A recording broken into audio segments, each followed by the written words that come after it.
minus 2 minutes.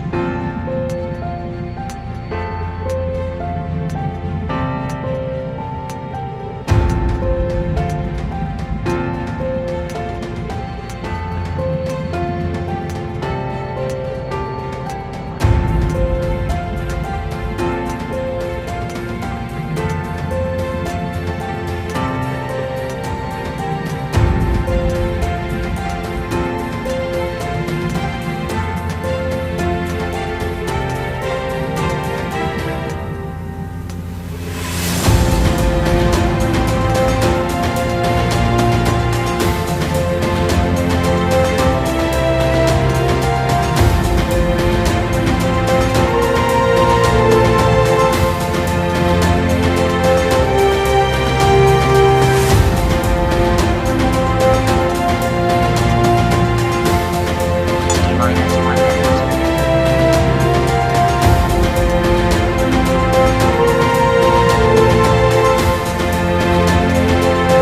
Minus 50 seconds.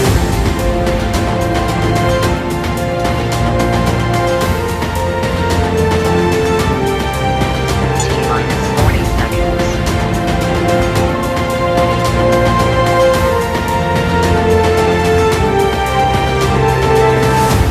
Minus 30 seconds.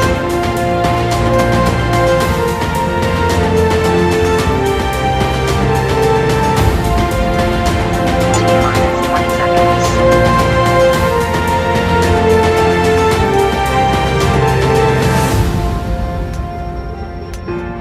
10, 9, 8, 7, 6, 5, 4, 3, 2, 1, 0.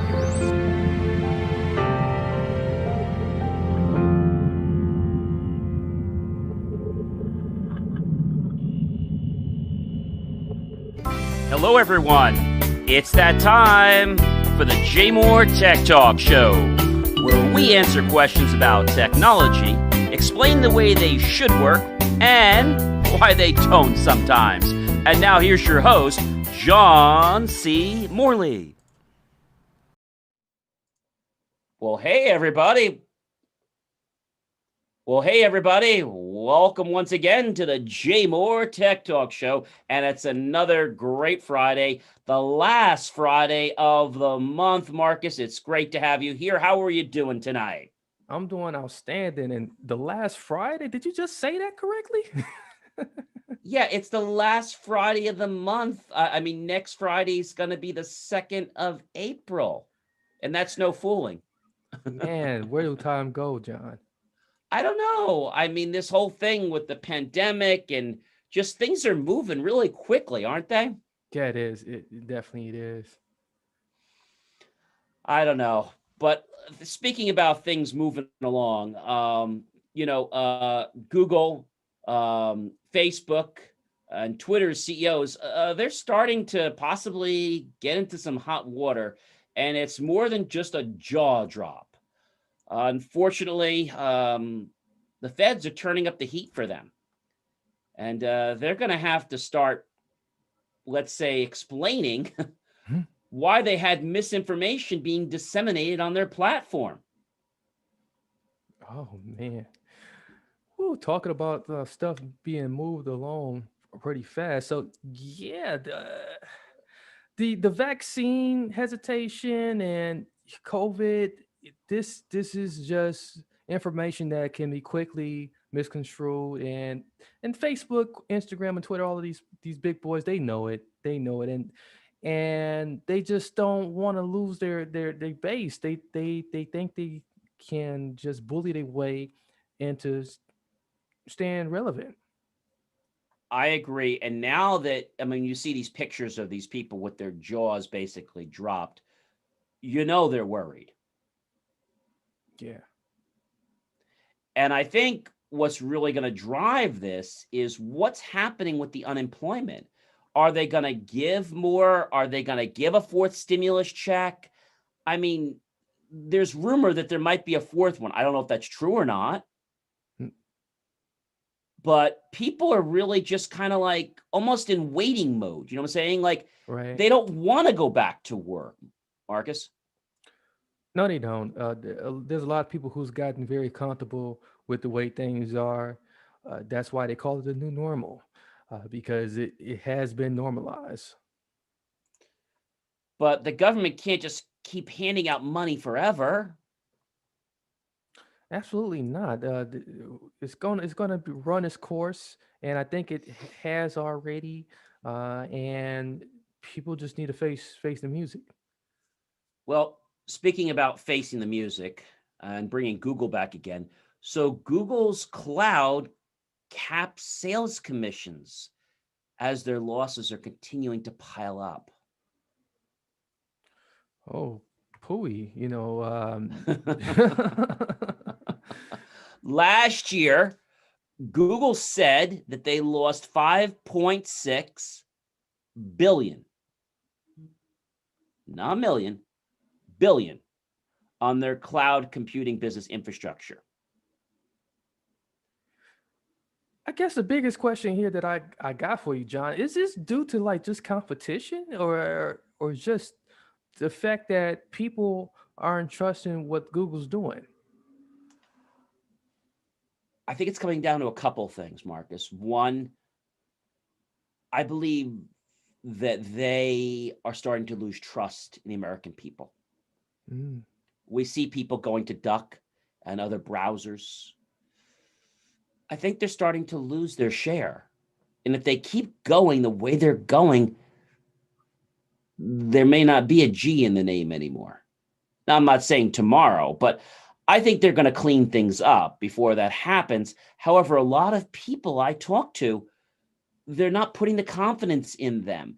And, some of this is happening because more people are home and they're working from home and they're starting to have a firsthand experience of what's going on with, i.e., Google Cloud, etc. And when they're starting to see issues, Marcus, that's when people decide that, wait a minute, maybe we shouldn't be doing this. Yeah, when you got $5.6 billion of business loss, that's real money. That's not little money for a company such as Google just to be playing around with. And like you said, people are seeing the veil being ripped here, and getting a peek of what's really going on. And yeah, they're running away from these guys now. Um, Exactly. yeah. And the funny thing is, companies like, the different cable providers that we have all over the world, Mhm. they've been really screwing up.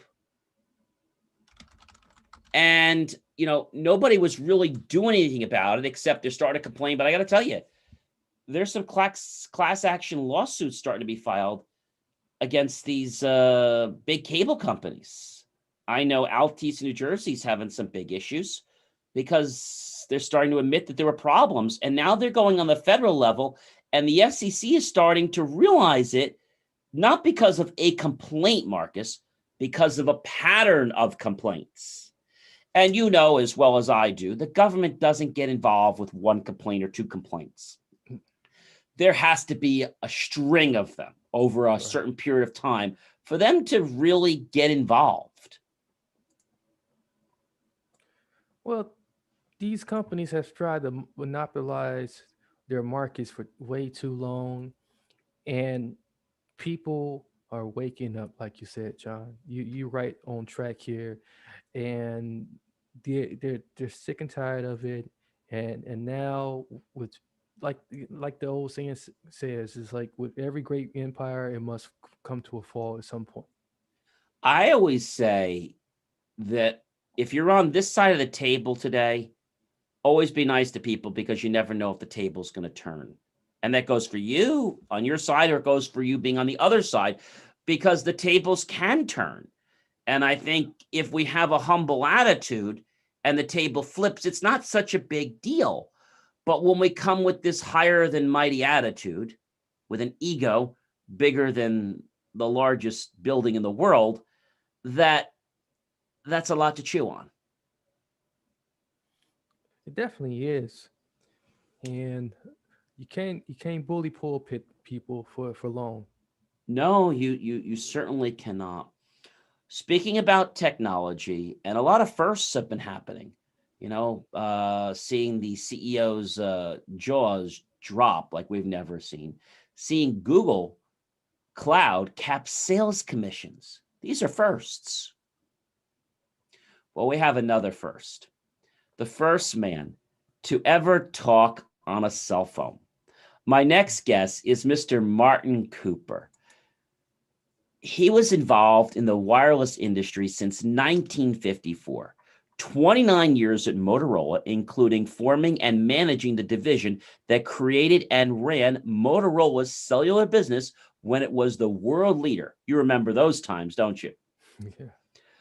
Conceived the first portable handheld cell phone and introduced it in 1973. The CEO of CBSI that managed information services and billing for most carriers in early days of cellular. Conceived the law of spectral efficiency, Cooper's law, that states that technology has doubled the capacity of radio frequency spectrum every 30 months since the Marconi commercialized radio at the turn of the 20th century. Served on the public and private boards of directors, members of the FCC Technological Advisory Council, and a trustee of the Illinois Institute of Technology. Wow, this is an amazing man. I cannot wait to interview him. Please help me welcome to the Jay Moore Tech Talk Show, the man who has made the very first phone call and the man who first talked on a cell phone, Mr. Martin Cooper. Well, hey, everyone, it's John C. Morley with the Jay Moore Tech Talk Show, and I am so grateful today to have a wonderful guest, Martin Cooper, who has a lot of knowledge when it comes to, and I guess knowledge is really a very short word. I should actually be saying more than knowledge, because he has a lot more than that. He has experience and so many other words that I don't think Merriam Webster has actually come up with to put in the dictionary yet, and probably never will. So welcome, Martin, to the show. It is a pleasure to have you. John, thanks for inviting me. Well, let's get started on your journey. So I have to ask you, with just looking at your background and things like that, so what got you into the whole field of cellular, and later we'll talk about 5G. What got you on this path? Well, we were actually kind of forced into this path because I was at Motorola. Okay. In the two-way radio business. We made the police radios, and we had discovered that people really would like to have the freedom to communicate everywhere. And of course, at that time, we were talking about the 1960s, there were no portable telephones. And then the Bell system, which made all the phones in those days, you couldn't even buy a phone. You had to rent it from the Bell system. And they announced that they were going to set us free from the copper wire. They were going to give us cellular phones, and their version of cellular phones was car phones. Now just think about it. We've been trapped for 100 years.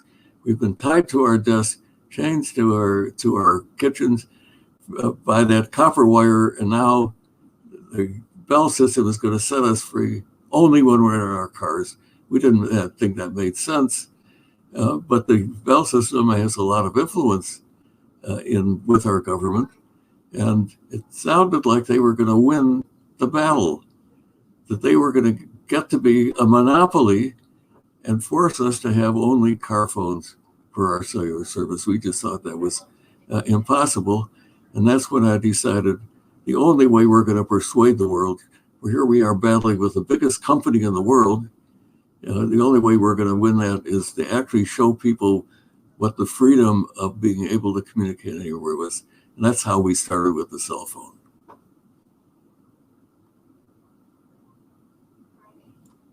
I have to say, I mean, to take something from wires to go to wireless, and now some people are giving up, I guess, their home wires. I still like to have both. I like to know that I have a landline, but some people don't want their landline, do they? They want to get rid of it. Well, the record shows that the number of landline phones is actually decreasing now. There are 62 million landline subscriptions in the country today. There are more subscriptions for cell phones than there are people.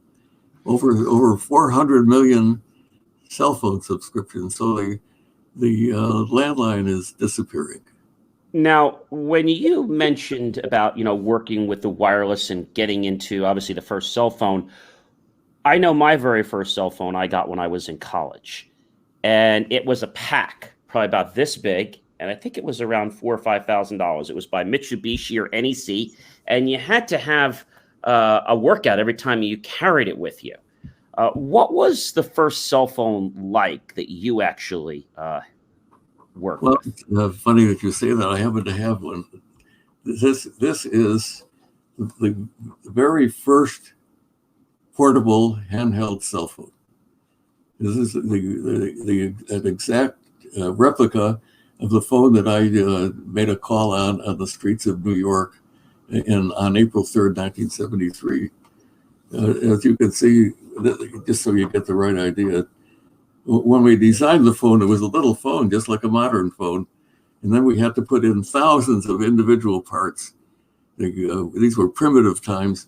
This phone only talks and listens. That's all it does. It's just a telephone. Now, that phone looks a little smaller than my phone. When I had the pack, what did I have and compared to that? Because I had this great big NEC pack. Did that come after? That came after that, obviously. So what was the transition, I guess? Well, before cellular, there were just a very few radio channels in every city. And that's what you were doing. You were talking on a radio channel. You probably had to press the talk when you wanted to talk and then let go to listen if you recorded. I did when I had Nextel, but when I had this phone, it was a pack. And I still remember to this day, I had to punch a code in. And you punched a code in to unlock the phone, Right. Because at that time, making phone calls wasn't inexpensive. You picked up the phone, it was analog, and I would dial and I'd hit send. There is no dial tone in cellular. Most people say, where's the dial tone? Well, there's no dial tone. You hit the number, you hit send, and I would just hope and pray that the call went through or I'd hang up and do it again. But mine was a lot bigger. Now, I saw a phone similar to yours. We called it a GTE or satellite phone or something like that. That's what reminded me of what you were showing me. And I think some of the Red Cross still uses them today. Well, there were satellite phones as well, but I think the time you're talking about, John, I think was before cellular. Could it have been before 1983? I had the cell phone. I'm going to tell you exactly what year I had it in. I got it in probably 1992 or 1993. Well, that it was a great big pack. Yeah. Well, they did have by 1993 there were no more car phones, so they did have cell phones with battery packs on them, and you had one of them. But even those became obsolete very quickly.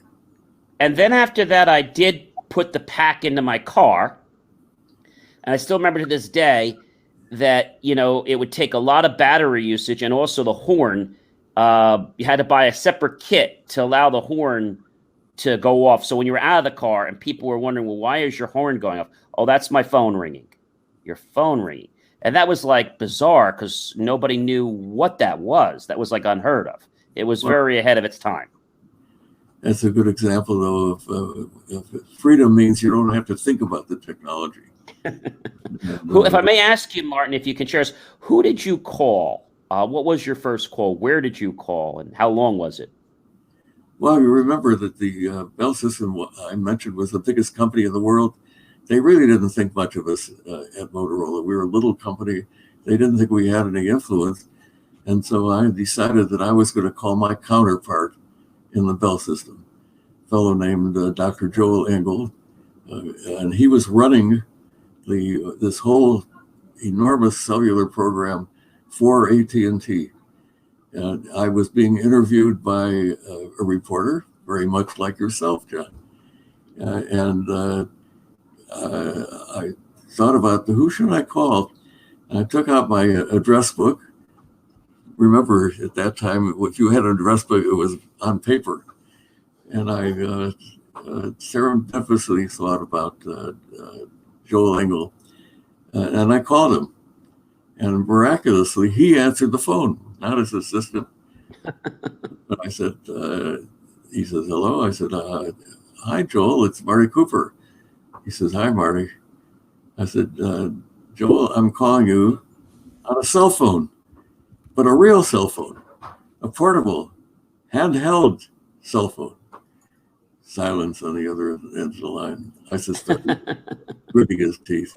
So to this day, Joe doesn't dispute that we made the call, but he doesn't remember it, and I guess I don't blame him. He may have chose to not want to remember because it was such an interesting time for him, and he probably didn't want to remember it because he didn't do it. Well, I don't want to pick on him, John, but even today, he tells me that he turns his cell phone on when he wants to make a call and then turns it off again. So he doesn't quite get the idea of the value of being connected, and he certainly didn't then. It's funny, Martin, how, when I graduated college and even before that, the cell phone became such a staple in my car for communicating and doing business. It was like, you remember the commercials. They would say, when you go into your car, you're locked out of the business world, out of the community, out of your family. There's no contact. And they used that for a long time, and then they killed that. And then they went to the portable where you're now walking around. And when they told me that I was going to have a cell phone to hold in my hand, I thought this was so weird to have a cell phone that wasn't mounted in my car anymore. But I remember the days too, Martin, when you had the different networks like Cellular One. And I still remember that then there was 9X. And I remember that when I made a phone call, I wanted to get the cheapest price possible. So I didn't pay for Verizon Wireless or 9X. I went through Cellular One, which at that time didn't have their own network. I learned that they resold services of either 9X or either it was Verizon or whoever it was, and you couldn't get their customer service directly. You had to go through another, you're a Cellular One customer? Yeah, we'll get you transferred over. Finally, about 2 years in, they gave you a special 3-digit code, star and 3 digits, which would hop you over to them. And it was weird because every time you had a billing question, we can't help you. You're a Cellular One customer. And it was just, very bizarre. And you probably remember this too. The first time I went to New York with my car and I had my cell phone in it, you get a bill every month. Well, the next month I got my bill and it was about $6,000. And my bill is usually around $700. Now, people would think we're crazy right now. But again, that's a long time back. $700 was cheap to have the ability to use a cell phone and make calls, even though you didn't make them as much.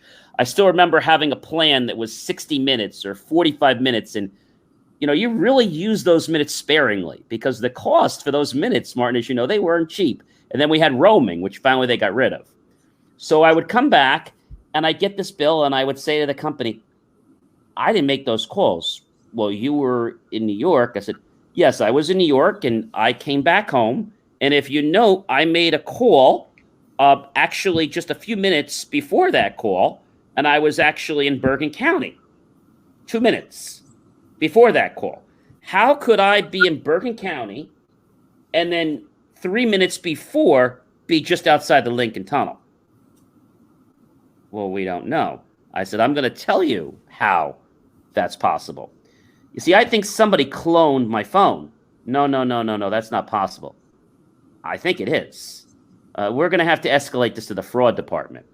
They sent me to the fraud department, and 30 days later, Mr. Morley, it appears you might be right. I think someone else has the same cell phone number as you. Every time I went to New York, this was for a few years, they would constantly keep cloning my number, and I would have to constantly keep getting the number changed. Now with the SIM chips and stuff, they changed all that, eSIMs and stuff, but then we went digital, and that was such a relief What do you think spurred that? Was it just things like cloning, or what really made that change from the analog world to the digital? That was always fascinating to me. Well, first of all, we'll always have crooks around. Okay. There were crooks in the old days. They had a thing called a blue box where they could make long distance calls. You remember long distance? I do. Maybe too young for long distance too. I do remember long distance, and I still remember when you would dial a code like 1002, an access code to get out, and then you'd make a phone call. And I even remember the days of payphones. And I remember one of my friends, he didn't have a quarter or a dime or a card, and he needed to make a phone call. And I saw him take apart the phone, and he crossed the two wires, and I was like, okay, put it back together, made the call. And we don't see payphones around at all. In fact, the ones we see, they're all just in museums, and they don't even offer, I think, payphone service anymore. Yeah, well, that demonstrates how pervasive the cell phone has gotten.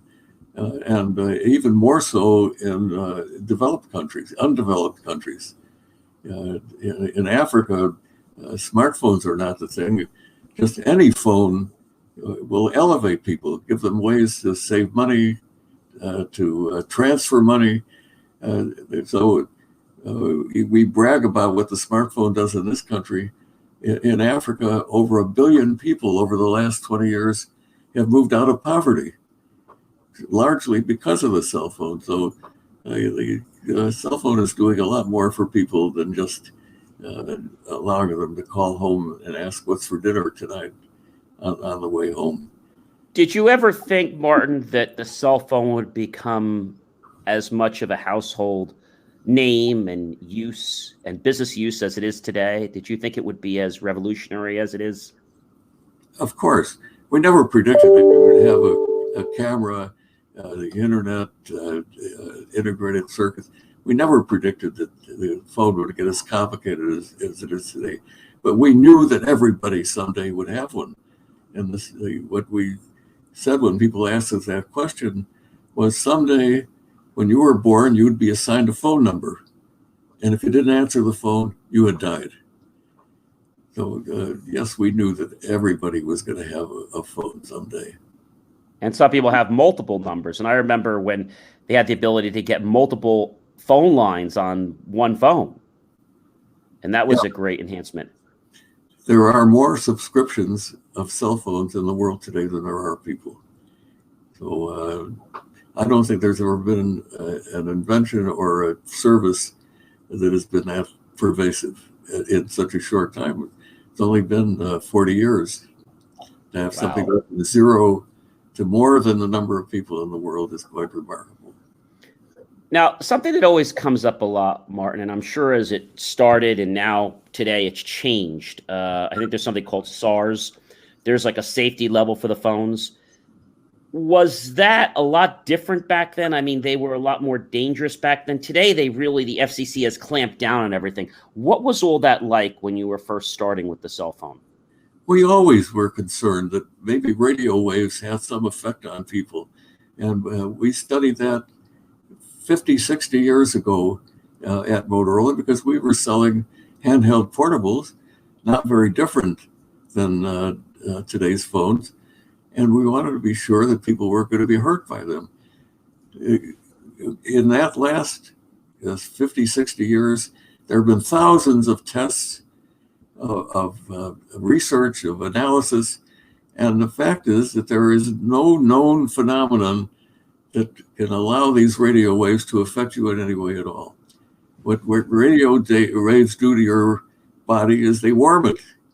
That's how a microwave oven works. Well, the amount of warming that you get from a cell phone is insignificant. So the FCC does have rules, and the manufacturers follow those rules, but the power could be 10 times or 100 times more, and it would be perfectly safe. But they do have something out. I'm not sure if it's nonsense or not. I mean, half the time things are put in the media, you don't know if you can believe them or not. They talk about a child has to be 15 years or older to be able to use a cell phone, or it can affect his or her head. Yeah, well, I'm not a doctor and I'm not, Okay. but I can tell you that from an engineering standpoint, the amount of energy coming out of a cell phone is not enough to affect any mind.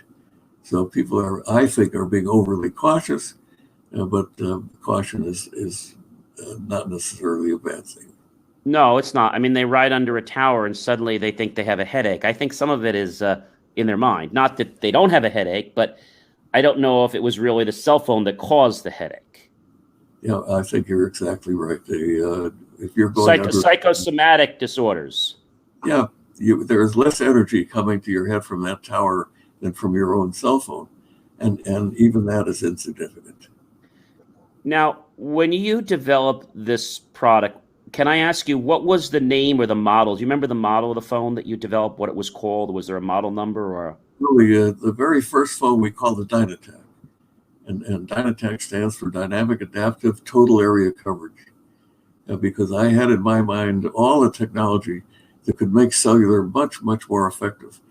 And as of today, the carriers are just starting with 5G to put in the adaptive part of what we talked about 40 years ago. But so the first phone was the Dynatac. We stuck with that name. 10 years later, the first commercial phone was the Dynatac 8000. And that phone was smaller than this phone, weighed only 1.5 pounds instead of 2.5 pounds.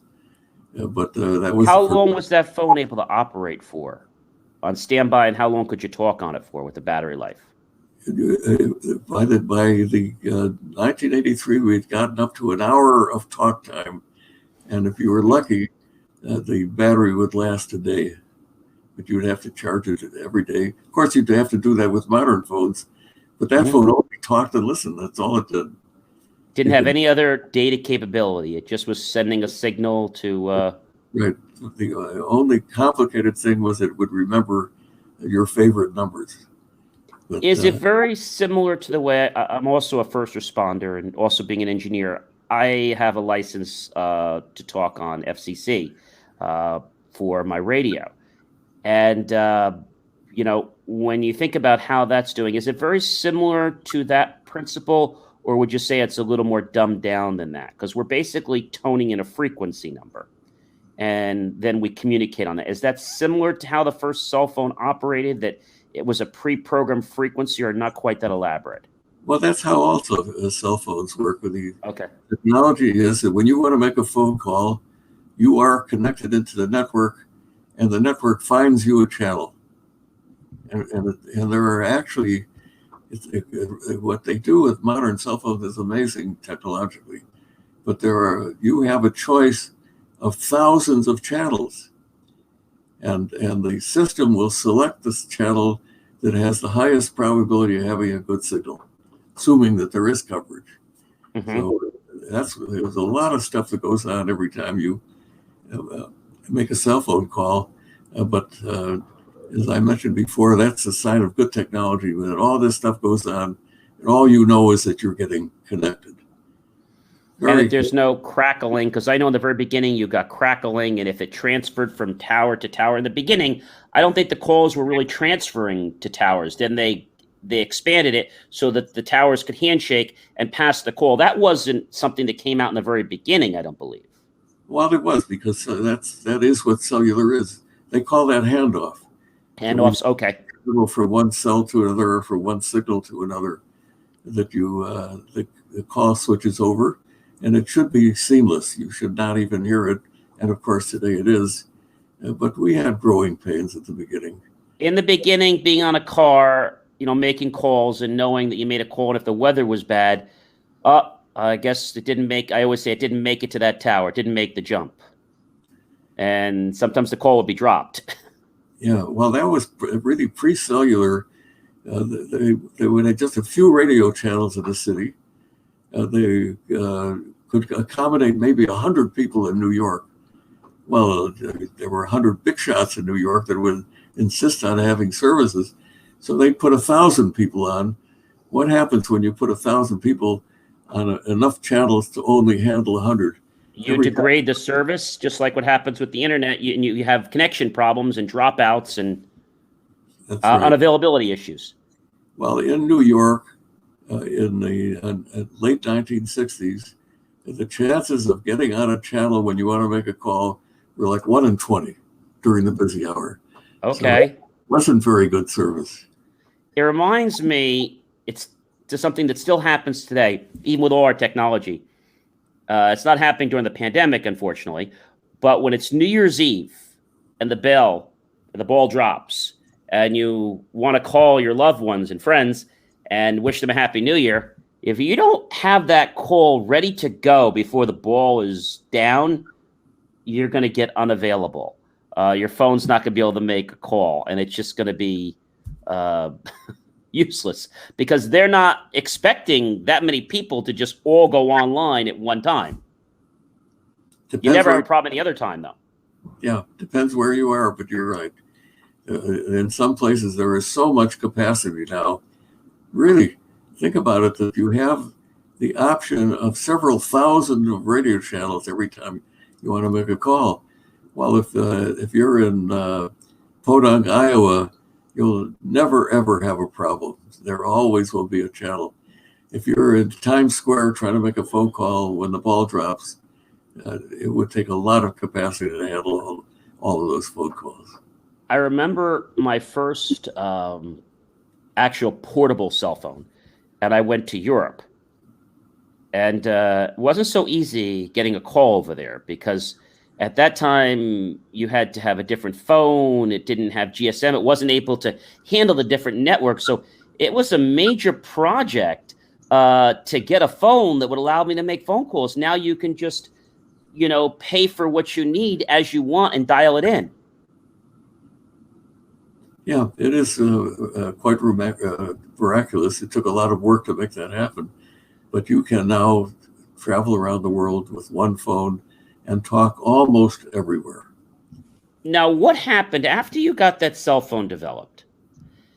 What was the next step after that phone? Is that when you went into like the Nextel? Like, where did that come? Like, what was the path? So you had that first device. What happened after you engineered that first portable cell phone?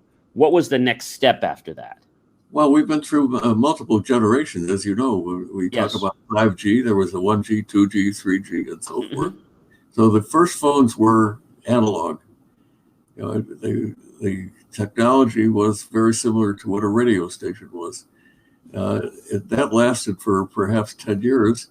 But during that 10 years, we developed digital technology. Now you have the ability, first of all, to encode the voice. And you mentioned before, we got rid of the crackling. That was very simple. If we had a strong enough signal, we would let you talk. And if the signal wasn't strong enough, we'd shut you off completely. So you never had crackling. You were either on or off. So the second generation was digital. The 3G introduced lots of digital services that were not existent before, including internet access and things of that nature. 4G increased the speed, and today we're implementing 5G. It's just a kind of a continuity. The only really big change ever was going from analog to digital. They're saying that there are going to be a lot of changes in 5G. I haven't seen it yet, other than the speeds. We're talking about Internet of Things, and we're talking about why they needed to migrate to something that is more robust.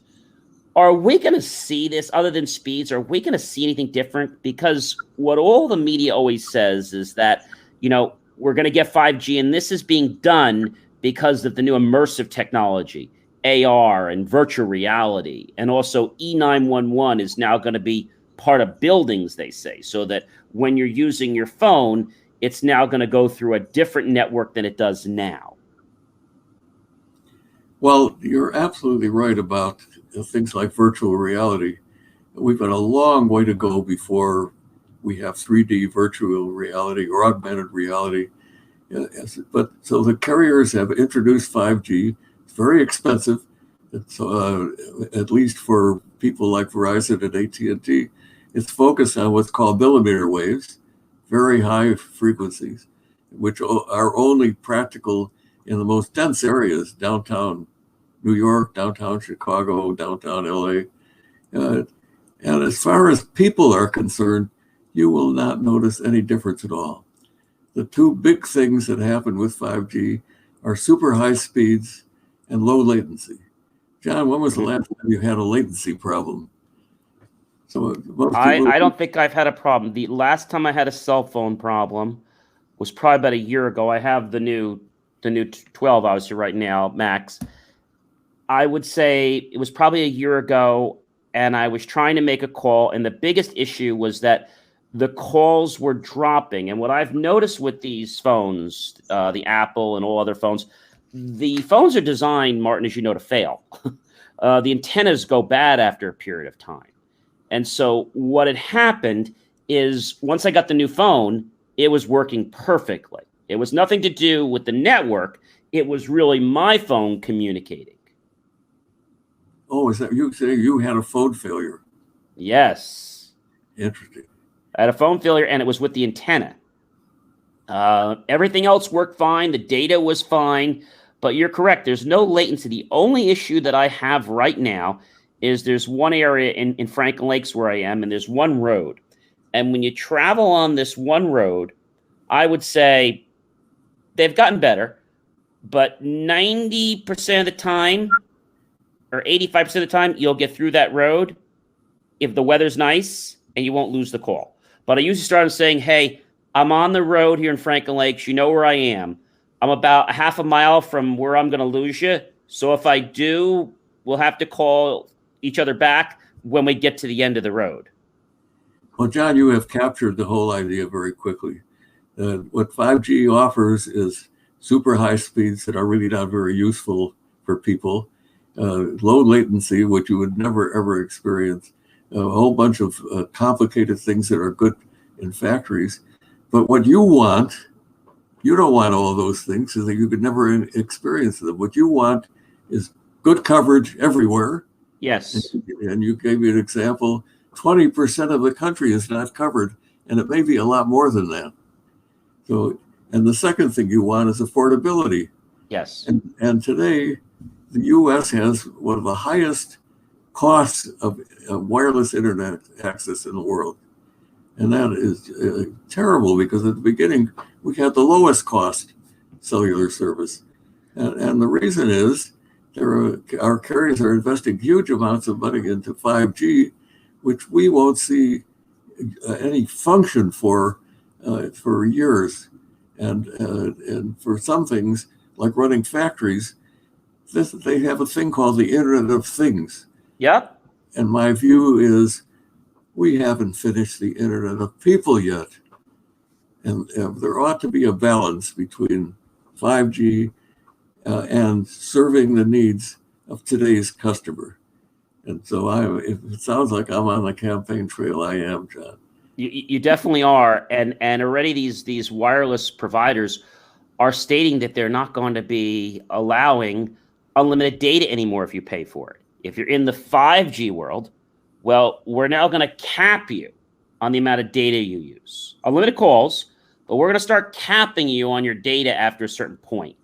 I think it's getting costly for them. A question I have, and you may or may not know the answer or have a rough figure. I've always just wondered this.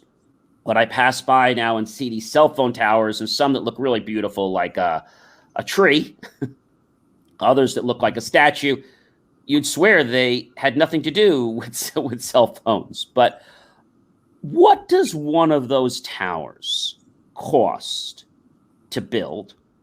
And what does it cost to maintain? I've always wondered that. Well, one way to look at it is, I could give you the numbers, but it's different for everything. Okay. If you're in the middle of the city, you got to rent space on top of a building, and that it's got nothing. I would be talking about towers. Maybe I should be clear that they have erected themselves, not places, because a lot of times they do rent out a building. You got to pay that rent on top. Yeah. Well, the tower is a very small part of it. There's a bunch of equipment in the tower that is where the cost is. But the best way to look at it is, in general, the cost of a phone is roughly the cost of what a carrier has to spend to provide service from a tower. So if you have a tower that's serving 1,000 people, very likely that tower is going to cost something like $300,000. That makes sense. It has to do with whatever the capacity of that tower is. But the amount of money spent to let you have the service that you have is half of it is in the cell phones, half of it is in the network. And what is the ongoing price? So if they spend that price to get it built and let's say engineered, is there a big ongoing cost to keep that tower at peak efficiency? Well, it's not the tower, but there's tons of overhead involved, and there's an issue of profitability and how much money they spend on distribution, how much money they're spending because it's supposed to be a competitive service. So the maintenance of modern electronic equipment is minimal. The biggest thing is overhead services, the ability for you to make that phone call to find out why your phone's being closed. Somebody's got to answer that phone. That's where the continuing costs are, and it is growing the network that they're spending huge amounts of money on. The part that as you have already figured out, that I advocate is anything they do that improves coverage, that lets the small towns have as good coverage as the big cities. That's a great thing. Then they're spending a ton of money on 5G now, and some of it is justified, and some of it not, because we, the consumers that are paying for the service today, are really not getting much benefit from 5G, if any at all. Is there a broader coverage with 5G? If we had to put it onto a chart or a graph, would you say there's a marginal difference, 10% as far as coverage range? Is there a bigger difference?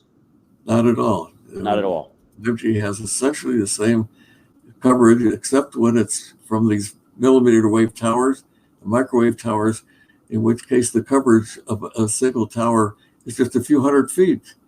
So you have to be very close to one of those towers to get benefit from 5G, if it's 5G millimeter wave. Turns out that one of the carriers, I'm not going to mention names now, so I don't want to get you in trouble, John. But one of the carriers is doing 5G without millimeter waves. And in that case, you get essentially the same range for 5G as you would for 4G. You would not experience any difference at all in either coverage or how fast things downloaded or anything else of that nature.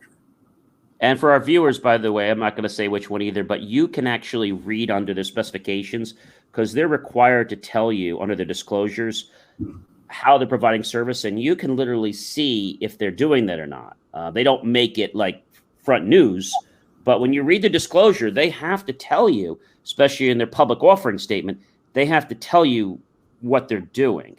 And I find a lot of times when you call and you have an issue, I know one time I was having a problem making calls and they were going to send a truck out. Okay, they sent a truck out. They did some type of investigation. They said, well, we have no problem. I said, well, it's an intermittent problem. You also came out when the sun was out. I was there when it was raining. Oh, we can't send a guy out when it's raining. Well, that's when the problem is. Oh, we're so sorry on that. Well, what am I supposed to do? Well, we can give you like 2 hours of credit. Don't bother. I mean, so it's like, but the one thing I'm very happy with, Martin, is that they did come up with reverse 911. I'm not sure if that was a combination of the cell phone world, because we don't see that in the real. We see that a lot with the cell phone now. When somebody dials 911 and they hang up, the 911 system, they started doing it with cellular, but now they do it with homes too. It will literally call you back. So if you're waiting too long and they don't pick up, you just hang up, and within literally a minute, it locks your phone, and then it dials you back from another 911 center, literally within 30 or 40 seconds, which I thought was kind of remarkable.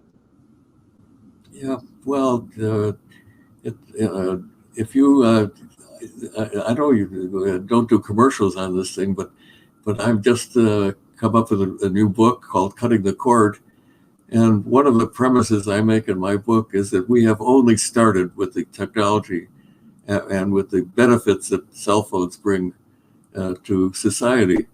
The modern cell phone has a lot to be desired. If you try to build something that does all things for all people and have one device do it, it's not going to do any of them optimally. And I believe that the cell phone it just started its evolution. It's going to have a profound influence on our lives for education. People who don't have access to cell phones will not get nearly the education that people do. People who can be involved in the educational process full time, wherever they are. So healthcare, the future cell phone is going to be measuring your body and looking for the beginnings of diseases. And when it sees a disease, when your cell phone sees a disease starting, it will notify some database. You'll get the information on how to treat it. There's the potential that we'll eliminate disease because of the cell phone. So all kinds of things are going to be changing in the future. We're just at the beginning of the cell phone revolution. Where do you think we are, Martin, in compared to the United States and, let's say, China and other countries? They seem like they're a little more advanced than we are in the cell phone arena. Am I correct or wrong there? Depends how you call advanced. It turns out that China has decided to put a huge investment into 5G, and they are deploying 5G faster than we are. But think about that. Does that make any difference to our people? Not really. I think we may be doing things in a better way. But for the most part, the U.S. is comparable to other countries. Places like South Korea, you can be anywhere in South Korea and you don't run into that problem that you talked about, where you don't have a signal. Somehow they, as a country, decided that they were going to have perfect cellular service, and they do have better service than most countries in the world. So we have a little catch up to do, but you think we're pretty close then to a lot of these other countries. So the big push about IoT, the real reason, and I guess that it's really starting to blossom, is because of the availability, but the number of devices that can be online at one time. I'm thinking that's what 5G is giving us, that ability basically to have more reliable and allow more nodes on the network. Yeah, as I told you before, I'm not opposed to 5G. I just think there's an emphasis of you can work on one problem or another. The idea that people in 20% of our country cannot get the benefits of being educated by having a device that can reach out to the internet and provide you with all the information in the world. The whole educational process is going to get revolutionized, and we're cutting a whole bunch of people out. So I think we ought to be putting as much emphasis on covering those people as we are in introducing augmented reality and all of the things that you I agree with you. Look what they're doing in other countries with the COVID apps and trying to track things. We're not really doing that in the United States. We're doing some manual tracking and we have some apps, but we're not at the same level that they're at, where they're able to track those things. Well, you know, sometimes there are disadvantages of living in a democratic country. We very properly, and you gave me an example of that before, we worry a lot about privacy in this country. Yes. And putting an ideal system in for covering COVID would really intrude on your privacy. I don't think you would want a system that knows where you are all the time, and that information is available to everybody else. So there are some penalties we pay for being in a democratic country where we don't want the government to have too much control. It's trade-offs, and I'm seeing that these applications that can exist can tell things, but they don't necessarily reveal things about the person. So if you self-identify, for example, and put it into the app, it says that, and other people can find it, but it's not really a public information about you. I think the biggest way I would say, Martin, is that I'm very concerned about security, and I won't have one of those devices. I won't mention the name that starts with an A or a G in my home or my business, because I believe that that voice or that information is going to a database. That database right now is going to be sold to other third parties. It's not the government I'm so concerned about. It's about the vendors. So the governance, I think, is very important, that almost like we have a W3C, I think we need to have a consortium for not just IoT, but privacy. And it's going to come under the IoT umbrella, because cell phones have been very mundane and not really a privacy issue per se. But when we combine IoT and to have things like wearable devices and cars and other medical devices, they're going to be grabbing certain pieces of information. And if they sell those, and we all know, like a company like F, I'm not going to mention their name, and they had some issues with controversies and some monopolies in the government. They're trying to look at that. Where does it all come down to? Who's going to take responsibility? I mean, it was only about 6 months ago that a not-for-profit started that is actually allowed to bring messages back on those 3 big platforms. And now, today, we are still getting companies that are going to do something for $1, unfortunately. You know, we were getting one of those agencies that was asking for your passport. And I'm like, you have no right to ask for my passport. You're an online social community. So what they've done is they said, well, if you want to advertise in a election type way, or it's a political way, well, we're going to require your identity. So I think there needs to be something, Martin, that when these devices come out, there is a standard that has to be followed. Almost like we have a UL standard. I'd like to see something like the POA standard, the Privacy of America standard, or POW standard, maybe not POW, but maybe the POA standard, Privacy of America Universal Standard. And under that, there are certain things. And if somebody does something wrong, well, they're going to get more than a slap on the wrist. I mean, look what happened with that doll. I'm not sure if you followed this, about maybe 6 months, 7 months ago. The family bought this doll for their daughter. Father thought he was doing a great thing.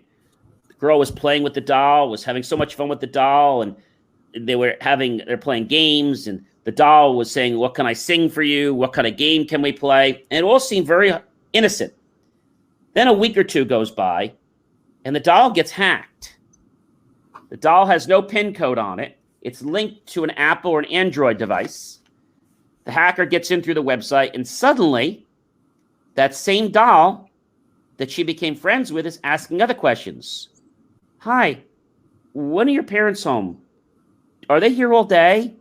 Is your grandmother always here? Does she ever go out? Who are your friends? Where do you go to school? What do you like to do?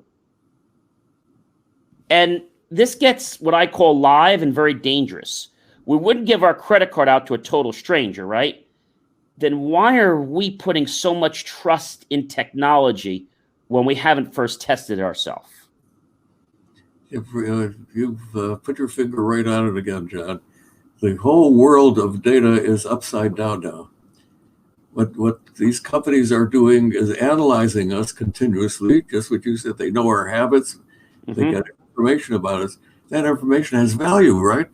Yes. And what they do is they say, well, we're going to give you free internet searching, free browsing, free this, free that. You know there's nothing for free. There's nothing free. I use a not-for-profit browser that doesn't steal your information. I use Duck. I think it's called Duck. DuckDuckGo. DuckDuckGo. Yeah, and it actually does not steal your information. And the searches are not exactly the same, but you know your information is not getting sold anywhere. The way the world should be is that when you give up your personal information, first of all, you should do it when you agree to have it done, and then yes. You should get paid for it. It has value to somebody. So we have to fix that. There is an organization, interesting enough, my wife has started it, but it's now running by itself, that is going to try to set standards for privacy just the way you described it. Wow. They haven't yet figured out how to enforce these standards, but once you have standards, now at least we got someplace that we can use as a starting point. So yeah, a benchmark. I think what has to happen, very similar to, you remember UL Labs, and now they have another one for overseas. It's not UL, but it's a different type of standard. got it. That standard was adopted, and then it was passed into becoming regulation. So whenever you do something, it has to be UL, and it was part of local code, so that it has to be UL listed. So now what could happen is, and this is what I see happening, Martin, is that we didn't talk about drones, but when drones are flying around, right? And I make this joke a lot of times, there's going to be an additional rider on your insurance soon if you order more than, let's say, 1 or 2 packages a month from these services, because you're going to need a rider on your insurance policy for whatever amount of money. Because if something happens to that drone and it crashes into your living room or someone else's home, well, who's going to pay for that? Well, the company can't. So you need to have drone insurance. Yeah. And the whole thing is unintended consequences. And there are so many. That's one of the reasons we're not going to have automatic driving cars for quite a while. The technology is going to be ready in 3 or 4 or 5 years, but then it's going to take another 5 years or longer to figure out the ethics part. Tesla's already doing it.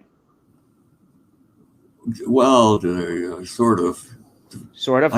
I wouldn't suggest that you drive automatically in your Tesla car. They force you to keep your hands on that steering wheel all the time. You take your hands off. I know the car I had before, when you drive it, you just hold the wheel. Now, it wasn't as smart as the Tesla, but you just touch the wheel or not even touch it, and it would keep you in lane keeping assist, or would it be able to turn? And it wouldn't really get off the exits like the Tesla can do. But you could be driving down the parkway, and it would just be so easy. The car would just it's like I'm not even driving. I mean, my hands is like, so I think there's a lot of issues with the data, what's happening. But the biggest problem I see, Martin, is that as all this data is out there, and let's say we need to process data, everyone's going to edge computing and distributed computing, which there's nothing wrong with that. But let's think for a second that you had a cold and I had a cold, and your wife doesn't have a cold, and I have a drink. And there are, let's say, 3 places to drink from. Now, if I have a cold and you have a cold, there's a chance that somebody else drinks from it, they're going to get a cold. If we had a filter, okay, on each section, and every area was filtered out, and the third area was fine, that person drank, they wouldn't get a cold because it was filtered out. You know what I'm saying? Now, that's a very loose example, but I think the same thing has to happen in distributed processing. When people are processing stuff in this secure environment, it's secure in the environment, but all your stuff is in the same sandbox or the same digital space that everybody else is processing, and they can all cross-contaminate each other. Yeah. No, you're exactly right. And this business that I mentioned my wife has started, the principle is that everybody should have total control over their own data. And so I agree. What she offers in this business, the name of the company is Rethink, W-R-E Think. We don't have any products yet. We're still in development. But you will get a vault that is your own private vault. And the information in that vault is all encrypted. Nobody can get at it unless you specifically give them permission. Mm-hmm. But more importantly than that, there are tools that you can use to access everything in your vault by every imaginable way. By the date. If you're looking for a picture, you can look for the date. You could look for the people that are in it. You could look for objects that are in the picture. You could look for a bill that you paid over 10 years ago. But so the issue is total privacy, total control, and total access. You need all of those. So the biggest reason we've got a privacy problem is people don't care very much. Well, Not enough- they're very lax, and they don't pay attention to things. I mean, when you go to a website, it says what the cookie policy is. It tells you what's going on, and companies that don't do that, that's not a company you want to do business with because they don't have a privacy policy. And I think that's real important. But I think education, Martin, is probably the single most important thing. That people need to be educated what they're doing, because a lot of people say, "Oh, I'm too busy. I don't have time with that." And they go to a store or they go somewhere and they don't even check that the person they're working with doesn't just know what they're doing, but they're safe. So I share this with people not to brag, but one of our clients, actually two of our clients, they're on Wall Street. They're the two of the largest international banks, and they actually are the ones that give advice to all the other little banks that we all deal with every day. And so what I said to people is that we went through a level 9 certification, and the only thing higher is a level 10, which is where they take blood every time, which I didn't want to bother with. But at a level 9 certification, I'm within less than, let's say, half a foot to touching the wire that runs the entire stock market. So that's very valuable and vulnerable data there. And when you just go and take your cell phone and you give it to every Tom, Joe, and Harry in a store, you haven't asked anything about them. You don't know if that person's a criminal. You don't know anything because they don't run background checks. How many companies do you, Martin, that actually run background checks? We do. We run background checks and ongoing checks to make sure that person wasn't involved in a crime, wasn't involved with any type of scandal. I even want to check if they had a speeding ticket, because that's going to tell me something. Now, I'm not going above 5 miles. I'm talking about really speeding, or if they had repeated speed tickets, that's going to tell me something about their personality. And so these are little things, but I feel right now there's a lot of people in our world that don't care. It's like, don't ask, don't tell. But I tell people what you don't know might cost you a lot someday. Well, you put your finger on it. I'm hung up on education. If people were smarter, we would. First of all, we wouldn't have any wars if people were reasonably intelligent, spending a big hunk of our gross national product on weapons to make sure that other people don't use weapons on us. It's all crazy. So exactly. And now with these things like, we come up with a digital license so that people can't hack it. Somebody will figure out how to hack it someday. But the fact of them wanting to use our biometric data. Now, I don't have a problem with this as long as the biometric data grabs points that are not exclusively to that person. So let's say they took a biometric print of your hand, but they don't take the whole, they just take a couple points. Enough to tell that it's you, but not enough to be able to reproduce your fingerprint. And that's where I think privacy has some flexibility, because we don't need to know enough about the person to do a background. We need enough to prove that you're not somebody else. It's very complicated, John. The technology is advancing to the point where you can have a camera look at somebody and potentially know what diseases they have, whether they're sick for some other reason, whether they're what their mood is, whether they're happy or suicidal. So how do you handle? You're right. We have cameras now that they can look at you, but look at a whole crowd and pinpoint the people that have elevated temperatures. Yeah. So our technology is there. The question is, the data is the real issue. What's going to go on with the data? And I think what the government is doing, I don't agree with everything they always do, but I think what they're doing now in trying to decentralize these engines, and I'm not going to mention names, but we all know who they are, they're becoming too much of a monopoly. And by that happening, they can now become the dictator of what happens with the data. That's our problem. They need to be a small piece of it so that if they don't play nice, we just kick them off. And now we've got other people. We've got other aggregators. Many people think this one company that came out with the chip they called it no device security or zero security on all devices.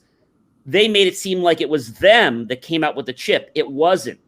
It was W3C and the not-for-profit consortium that actually told everyone that if you're going to be processing data, you need to have machines that are zero trust. So I think the problem is that these consortiums are the best thing that we have. And if they keep evolving and keeping our world in it and not staying 100% to the government, 100% to the business, but also a part to the consumer, I feel then our voice will be heard. Because right now, it's how much can I pay you to be quiet? Or how much can I pay you so that you'll look the other way? And I think that's wrong. But all these big companies, Martin, no matter who I'm not going to mention, they're all doing it. A very big company in the very beginning of the alphabet, we used to do a lot of work with them. We got rid of them. And the reason is, and you'll figure out who I mean in a minute, but this company is nothing but a big marketing advertising company. Now, I'm not against them because I own one, but the problem is that they don't know technology. They pitch that they do, but they don't. And they buy everybody else's stuff. And then at the end of the day, they're buying huge amounts of data.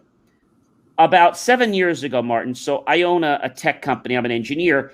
I got tired and I fired one of the largest marketing advertising companies that was taking care of my IT company. They were just taking money, but they weren't doing anything for me. So I fired them. I didn't know what the heck I was doing. I bought my first full print production and graphics system. And then I expanded, and later I built a center. All these companies that are in advertising, they're all after the big money. They're not after supporting the business. I think that's the big issue. A lot of these companies out there, they see a price tag, and that's what they want to go for. Yeah, well, I'm an optimist, John. I think that that the solution to this problem is somebody is going to come up to compete with these guys that's going to offer privacy, access, all these things that I mentioned before that are the basis of having a good data system. And either the A and G will adapt or they'll go out of business. Or they'll go out of business and get out of the way. The last two questions I have for you is this. What do you think about blockchain? Now, I don't think it's great for money because people put the wrong code in and suddenly they're going to lose their money. But how do you think it is as far as a process to be something that validates like our health insurance or to validate IoT devices? What do you think about that? The only thing that blockchain does is it makes information immutable. And that's all it does. It doesn't have anything to do with cryptography. That's totally separate. And there are some kinds of financial information where you want to make sure that when the number is established, that nobody can come in and change it, that you can depend on it. That's where blockchain applies. Trying to make blockchain work for every kind of possible record, it doesn't make any sense at all. It's only things that are time sensitive, where you need to have the information located so that nobody can come in and change it. That's all that blockchain does. But it also has the ability to store the records on other computers. So the data is not sitting all in the cloud. The validation is being stored on other people's computers, which I'm not a big fan of. But pieces of that puzzle are stored around. So it could be recreated by using the pure users. Well, but theoretically, at least, somebody controls that. Whoever creates the blockchain system, remember, blockchain is not a universal something. It's a tool that's applied. And if tools are applied properly, they work well. And specifically, the system that any blockchain is applied to, it ought to be tailored to that application. And you will not have the example that you gave where your information is in places where it should not be. So it really comes down to the companies that are setting the standard, because you see it so much in the financial world, but it's starting to pull out of the financial world because it's causing issues in that world. They're trying to make it more of a validation engine to be used in healthcare or HIPAA compliance because they've seen people lose so much money in the financial world because they forget this 17 weird word password. Yeah. and there's no 1-800 number to reset your password. Well, I hate to keep repeating myself, John, but you try to build something that does all things for all people. It's not going to do any of them optimally. And blockchain is a tool for a very narrow kind of things. But you've identified what the real problems are. The real problems are controlling your data, keeping other people from looking at it, and being able to access the data. Those are the three basic. And the last thing is being able to audit the data, so that if somebody does have access, there's an audit trail. For certain kinds of data, that's very data, yes. That's exactly right. And that's where blockchain is superb. That you can. And before I ask you my last question, it reminds me of something you said when you said about the phrase. I think of something when I tell people, you can't be everything to everyone. For if you are, you'll be nothing to no one, which is very similar to what you said in the product spectrum. And I think a lot of people, they go for that whole big pile and they just see it and they don't realize that you need to niche. I was talking to a client the other day and he says, well, I said, what do you do? What do you specialize in? Who do you want to meet? Everyone. I said, well, sir, that's not going to work. We need to get you a niche. Well, I want all business. I said, yeah, but it's never going to work because you're going to try to be everything to everyone and you're not going to do it well. My last question for you, Martin, this has been a really amazing hour. I know our viewers have been on the edge of their chairs listening to all the amazing information that you've been sharing with us. What are your plans next? Now, you gave us a little bit about it, but what are your plans specifically? You told us what your wife's planning. Is that what you're working on too? Or do you have any other plans that are next in mind to work on? Well, first of all, if you'll permit me to do a commercial, I did write a book. Okay. Sure. I can show you what it looks like. Sure. This book, it's called Cutting the Cord. And we'll be happy, Mr. Cooper, if you send me an electronic copy, I'll be happy to read it and have you on and talk about the book if you'd like.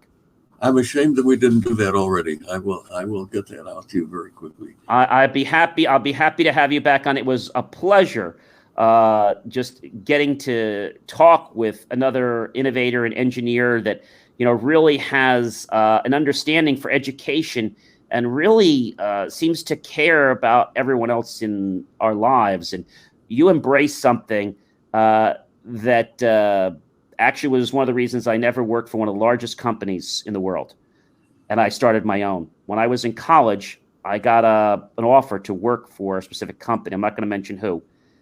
And when I learned what I was going to be doing, I was going to be developing systems. And I just said to them, I don't need to know anything before I sign this. I just want to know one thing. It's all you have to answer me. And if the answer to that question is not what I want, I'm going to have to say goodbye before we even go further. Oh, yeah, sure. What I'm developing is a system, and I'm going to be on a team with other people. And they said, yes. I said, okay. And the system that I'm working on is going to be used for protection. They said, yes. I said, okay, that's fine. I said, and if this system happens to be part of our government or not, and it is some type of a system that can protect itself and others, am I writing something that is going to teach this system how to learn and possibly destroy people? The person froze. I said, in other words, I don't want to work on a robot that is going to become a destruction machine. Oh, so can you answer that? Well, John, that gets kind of deep. I said, so I don't think I should work for you. He's like, you may not be happy with our culture. And I said, I thank you for your time. I said, I can't do that. He says, we can make you an even better offer. I said, I bet you could. But I cannot work on software or hardware that's going to kill someone. I'm sorry. And he said, well, he says, you're passing up a big opportunity, but I understand your values. Yeah, that's interesting that you do have that ethical drive. I do have a way of looking at that that I too complicated to talk about now, but it's the next to last chapter of my book where I talk about how artificial intelligence will in fact infuse itself into our society. It's not unlikely that artificial intelligence will take over. When people ask me, are we concerned about the robots, what you just said? And I say, maybe ultimately we are the robots, that we will evolve into a combination of mechanical, carbon-based flesh, and it will be a superior race to the race we have now. So the only issue is doing it with everything in mind and not running into unintended consequences. And that's what your biggest concern is. And by the way, I happen to agree with you. If you don't set up the rules, I think that's what you're really talking about, John. If you don't set up rules ahead of time so people don't abuse these new technologies, you can get into a lot of trouble. And we do get into some problems sooner or later. At the moment, we really don't even understand what artificial intelligence is. We're still at very early stages now. It's going to get to be a serious problem. When we remember that movie about the robots, and I'm not going to mention the name of the movie, but that movie seems like something out in space. But what I have to say is that is all very logical and very, very possible. What those machines were doing and how they were operating, they were learning based on data. And that is something that we're probably 5 to 10 years away from. We're talking about something called interconnected cities. And that's really what that was, an interconnected city. I tell people, when you decide to connect everything, realize the consequence of it and make sure that you can take it offline. Because if something ever fails, you don't want your gas, you don't want your heat, you don't want everything being controlled. I don't mind that it is, but have a way to get it off. That's probably the most important thing. And it leads me to my last point in that when you think about a robot, you can't teach a robot feelings. Well, you can, but the robot's really not going to have feelings. It's going to have a perception that could make you and I think that the robot has compassion or anger or whatever it is based on some stimuli that we program into it.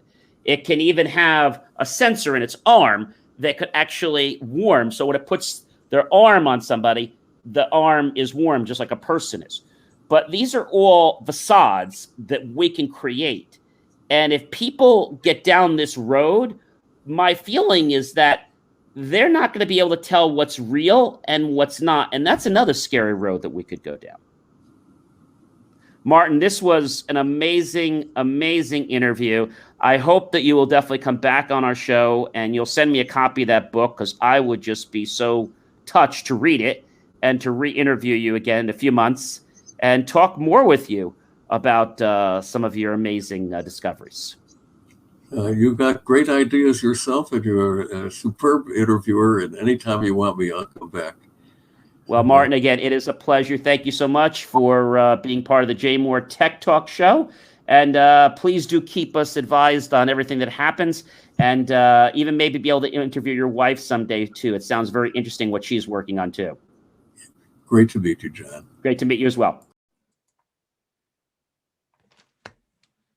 Well, we've had first before, Marcus, but I think that is our first to have a gentleman that could ever tell us he is the first person to not only conceive the handheld cell phone, but to talk on it.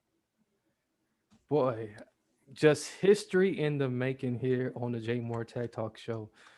And John, I am truly just honored just to be able to just hear from such greatness in the making here. You know, this is truly remarkable, and just to hear about the first phone call he made to a competitor. I was expecting that maybe his wife or someone like that, but I thought so too. Yeah. He made it to his competitor, and the funny thing is that I remember hearing from him is that he said that the person to this day doesn't have any recollection of the phone call. Now, I don't know if he was still pulling his leg or if he really didn't remember the call. Yeah, just truly classic, and from a truly classy man, and someone who is definitely brilliant and still the mind's still sharp, still sharp. He's amazing, and he's going to be back again later on. He actually wrote a great book, and he's working on some other things. So we're going to see Mr. Martin Cooper again on our show. I am very anxious to read his book that he wrote and share that with you and interview him again. I mean, when you can have guests like this that can impart knowledge to us about technology that we take for granted every single day of our lives, that's just priceless. Yeah, it truly is. It really gives you a better introspective into just what we're doing as far as advancing humanity, the human race, and how important it is that we continue to just invest in these things that we use on a daily basis. Exactly. So I definitely want to thank Mr. Cooper for taking the time and giving us an amazing interview. I think our viewers definitely appreciated that tonight. And if you're just tuning in now and you missed it, well, you need to go back and watch that again. It was a great interview with him. And I think that if you didn't ever have a first in your life, then you need to watch this, because this definitely was history in the making here on the Jay Moore Tech Talk Show on March 26th, 2021, to have the man to talk on a cell phone and the man that conceived the first handheld cell phone. Absolutely. That was just a real breathtaking moment. Well, we have one more topic on our show tonight, and it's NFTs, non-fungible tokens. Say that word a few million times fast. Well, what is an NFT other than a fancy word? It is a certain type of unit, and it's part of a blockchain. We call it an NFT for short. And it represents a digital item that cannot be interchanged. So by using this type of unit, blockchains such as we know, such as Ethereum and Flow, have their own token standards to define the use of what they call NFTs. Now, they can be used commonly in digital creations such as art, games, collateral, but an NFT in itself isn't worth any money directly. Something has to give it value, Marcus. Yeah. Our world is changing with non-fungible tokens. And by understanding this, you can use these tokens to purchase a game. I'm sure you remember going to the arcade and you trading in your dollar for, what was it, 4 tokens or 8 tokens. And those tokens really weren't worth anything. Even though you got 8 tokens or 10 tokens for the dollar, you couldn't convert them back into a dollar bill again. Mm-hmm. So I think when we talk about blockchain and where things are going, we need to understand a couple things. We need to understand first that there are these different types of currencies and that they don't directly have value, but they're assigned value based on what the entity is giving them. A dollar itself today isn't really worth any money. Now, people are gonna be like, what are you talking about? A dollar bill has no money. A $20 bill has no value. A $100 bill has no value. What is he talking about? I use them every day. Well, the only reason you're able to use your dollar bill, your $10 bill, your $20 bill, or your $100 bill is because the U.S. Treasury has given it value. That's the only reason. That paper is not worth anything. They have said that this paper stands for a value. And so when we think about NFTs and where they're going, it has a lot of people concerned because, non-fungible, it's unique and it can't be replaced with something else. And so when you say, I've got $1 and I can give you 4 quarters, that's easy to understand, right? Or if I have a $10 bill and I can give you 10 singles, that's easy to understand. You can't do that with a non-fungible token. Just can't do that. It has no direct value. So that means that an NFT being part of a blockchain is what we call a cryptocurrency, like Bitcoin or Dogecoin or many other types of coin or Ethereum. And they support NFTs. And they have extra information that makes them worth things differently. And based on this information, this is what allows them to have a value. But you have to realize one thing about these types of cryptocurrencies. They're volatile. They could skyrocket one moment, and the next moment they could go down. Now, I'm not saying they could go down to zero in a moment, especially with companies like Tesla and other companies being able to invest in them. I don't think they're going to go to zero, but I don't think that they are going to just be the safest investment. If everyone put their money into blockchain tomorrow, they might be unhappy if they woke up one day and some of that was gone. Think of blockchain, at least in cryptocurrency, a little bit like gambling. Now, it's not a gamble like you'd go to the casino and you put money in the machine and hope you get something after you get $3 bills or 2 lemons or 3 lemons or 3 bars or 4 bars or 6 bars or whatever it is. It's not like that. This basically has a value based on its worth. And that worth is dependent on the amount of people that buy it. So that's different than the U.S. economy, isn't it? Yes, the more people that get $1, you don't buy money. Money is given as tender and trade. Because many years ago, you remember when we had cows and livestock, well, they didn't have money back then. Mm-hmm. Or they couldn't afford the kind of money they needed. So what they say is, okay, well, I need some work done on my barn. I'll trade you 2 of my cattle. And they set a value on that based on the supply and the demand for that particular cattle on the range. What's a little bit funny about crypto is we don't quite know how it gets its value. It can go up, it can go down. So if you were, let's say, taking crypto as a payment currency instead of credit cards, you take $100 and you wait, that $100 could go up, but then in a few weeks, that $100 could go way down. It's a volatile commodity.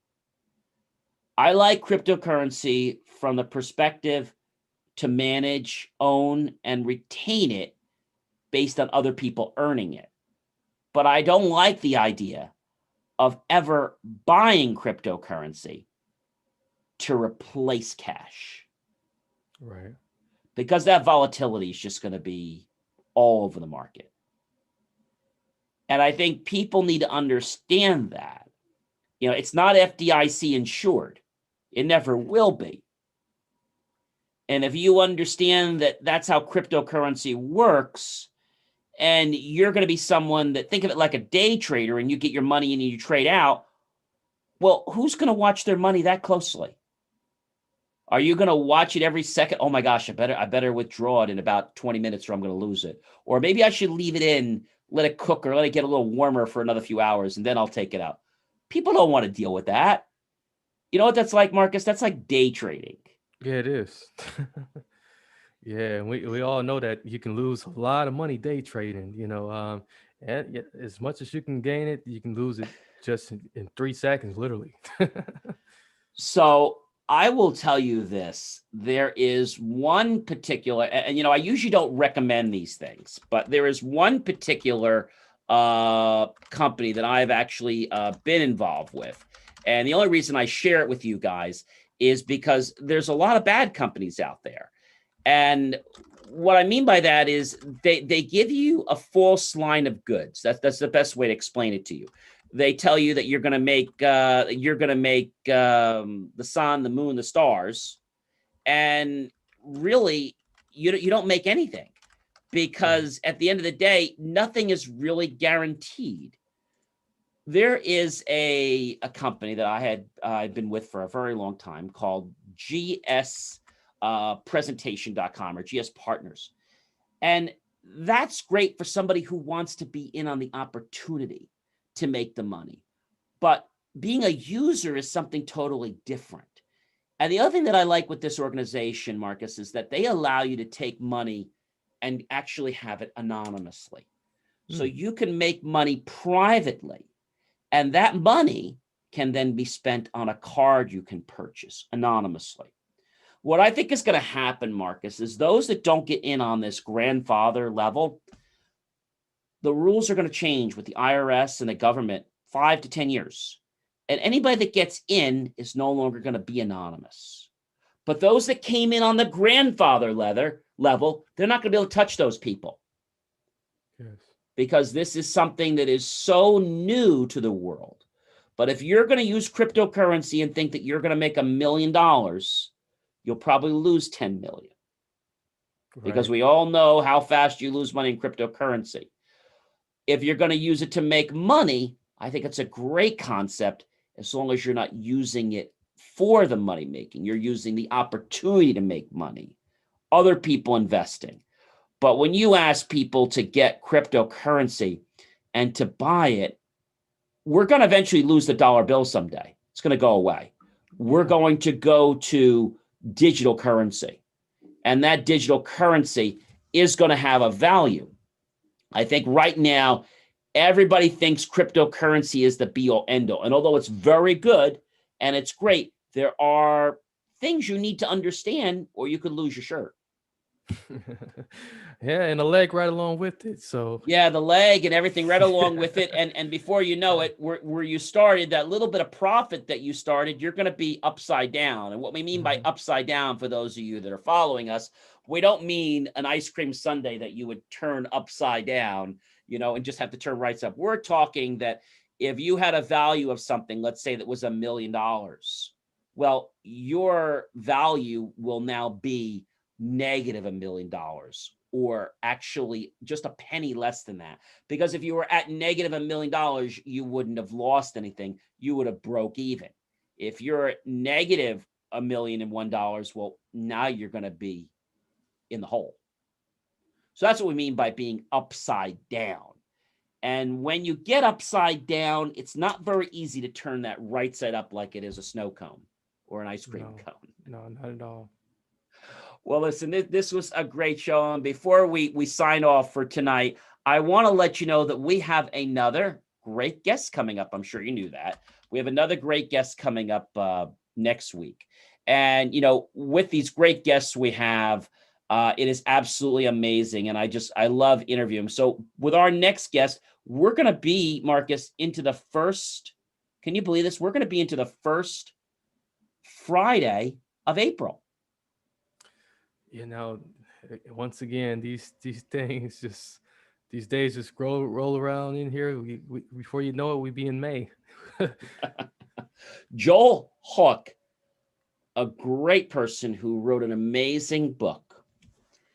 And we're going to get to talk to him because he has a story that we're going to learn from him.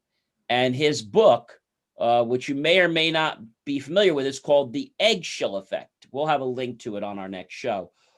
But this is really interesting. And what I want to tell you is it has nothing to do with making eggs. It has something to do with a lesson that he learned. I read his book. By the way, in case you guys are wondering, when an author comes on the show, I read the entire book before they come on the show, from cover to cover. And once I've read the book, it's only then that I interview them. And I actually know what they're talking about because I've read the entire book. I can tell you that this book is amazing. I'm not going to let the cat out of the bag. He talks about his life and how he had a lot of challenges, and how a man that had all these challenges, just when you'd be like, it's time to give up, he kept getting back on the saddle and just keep pursuing it through. My tip for today I want to leave you with is the letter Y. And that is to know your truth for passion, your heart, your dream, and your life. You need to know your truth. And if you know it, or you're still finding it, that's fine. But don't give up until you find your truth. Because only when you found your truth can you be the person that you were intended to be. Well, I hope you have all enjoyed another one of the Jay Moore Tech Talk shows. If you have an idea, ladies and gentlemen, for a show, please visit jmor.com. If you have a product that you'd like me to unbox, visit our website as well. Let me know what you'd like me to unbox. Happy to unbox a product, review a product, share our show with your friends, with your colleagues, with your associates. And we especially want to say thank you to Princeton TV for letting us air on their channel. We're very grateful to your audience. And of course, if you guys have ideas there at the school or in the community, we would be honored to have you as a guest on the Jay Moore Tech Talk show. Until next show, I invite all of you to be healthy, to be smart, practice social distancing. Of course, wash your hands frequently. Don't lose your head. Enjoy life. Get out there and just realize that there's so much potential in this world when you just open up your mind and say yes. Well, I guess we got to say goodbye, Marcus. It has been a pleasure, and we'll see you next month on Friday with Mr. Joe Hulk. So you definitely don't want to miss that and the eggshell effect. We'll see you then. Have a great weekend. Thank you for tuning in to the Jay Moore Weekly Technology Show, where we answer your questions about how technology is supposed to work and sometimes why you have challenges getting it to work that way. For more IT support and tips, just text IT support to 888-111. That's IT support to 888-111, and you'll get tips on technology. I'll see you next week right here on the Jay Moore Tech Talk Show. Remember, jmor.com.